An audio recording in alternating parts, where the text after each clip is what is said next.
కాలంతో పాటు మనుషులు మారుతున్నారు. దీంతో పాటు కాలానుగుణంగా పిల్లలు ఆడే ఆటల్లో కూడా మార్పు వస్తుంటాయి. ఒకప్పుడు ఆడే ఆటలు ఇప్పుడు కనిపించడం లేదు. ఒకప్పుడు ఆటలు మనిషి యొక్క శారీరక దారుఢ్యంతో పాటు మేధస్సును పెంపొందించేందుకు దోహదపడేది. కానీ ఇప్పుడు రోజుల్లో మాత్రం కేవలం డిజిటల్ మీడియాలో మాత్రమే ఆటలాడుతున్నారు. అది కూడా పరిజ్ఞానం ఎంతవరకు వస్తుందో దేవుడెరుగు. కానీ పిల్లల్లో మానసిక ఆందోళన మాత్రం ఖచ్చితంగా కనిపిస్తుంది. ఇలాంటి తరుణంలో ఇప్పటికీ గ్రామీణ ప్రాంతాల్లో అలనాటి పాత ఆటలు ఆడుతూ ఉత్సాహంగా గడుపుతున్నారు పిల్లలు. మనం ఇప్పుడు ఆ పిల్లల గురించి చూద్దాం. హాయ్ ఫ్రెండ్స్, మన జోరి టీవీలో ఇలాంటి కథనాలు చూడాలంటే ఎప్పటికప్పుడు మా జోరి టీవీని సబ్స్క్రైబ్ చేయండి. పక్కనే ఉన్న బెల్ ఐకాన్ని నొక్కండి. ఇప్పుడు టాపిక్లోకి వెళ్ళిపోదాం.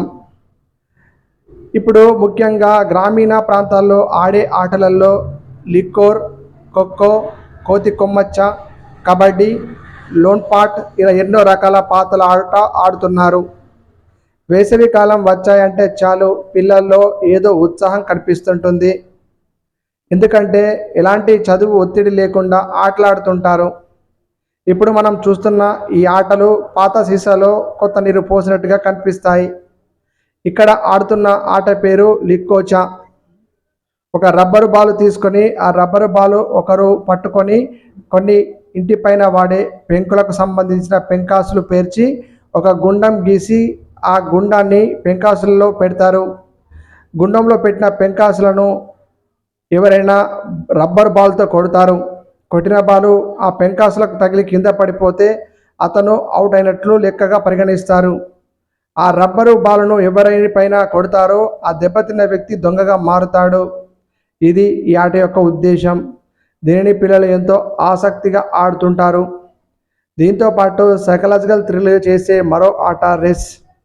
ఈ ఆటలో అందరూ కలిసి చప్పట్లు వేస్తారు. ఇందులో ఒకరు దొంగగా మారుతారు.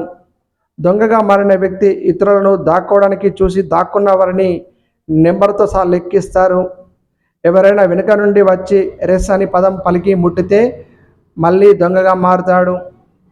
కానీ ఎవరు కూడా రెస్ అని చెప్పకపోతే మళ్ళీ చప్పట్లు వేసి దొంగను ఎన్నుకుంటారు. ఇది దాదాపు 50-60 సంవత్సరాల క్రితం నుండి వాడుకలో ఉన్న ఆట. ఈ ఆట మెదడుకు మేత పెడుతుంది. ఈ ఆట మనిషిలో ఉన్న ఆహ్లాదాన్ని తీసుకొస్తుంది. ఈ ఆట మెదడుకు పదును పెడుతుంది.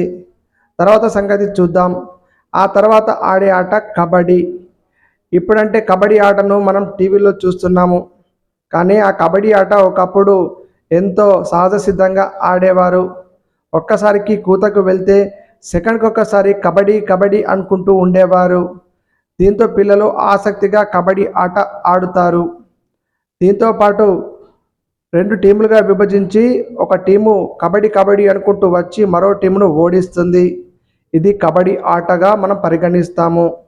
అన్నిటికంటే ముఖ్యమైన ఆట కోతి కొమ్మచ్చ. ఒక 10 మంది పిల్లలు కోతి కొమ్మచ్చ ఆడేందుకు చప్పట్లు వేస్తారు. అందులో దొంగగా ఉన్న వ్యక్తి చెట్టుపై ఉన్నవారిని పట్టుకోవాలి. కొందరు చెట్టుపైకి ఎక్కి తమకు నచ్చినట్టుగా ఉంటారు. ఎవరైతే చెట్టు పైన ఉన్నవారిని కింద వ్యక్తి ముట్టుకుంటాడో అతనే ఓడిపోయినట్టు లెక్క. 1960 నుండి 70, 80, 90 వరకు ఇలాంటి ఆటలు ఎందరో ఆడేవారు. అలాంటి ఆటలు పిల్లల్లో మానసిక ఉల్లాసాన్ని పెంపొందించేవి. దీంతోపాటు వారు శారీరక దారుఢ్యాన్ని కూడా పెంపొందించుకునేవారు. అలాంటి ఆటలు ఇప్పుడు మచ్చుకైనా కల్పించడం లేదు. గ్రామీణ ప్రాంతాల్లో ఉన్నవారు అప్పుడప్పుడు ఆడుతూ ఉంటారు. కానీ నేటి యుగం పిల్లలు ఫోన్లకి పరిమితం అవుతున్నారు. ఫోన్లో నడిచే ఆటలు మాత్రమే ఆడుతుంటున్నారు.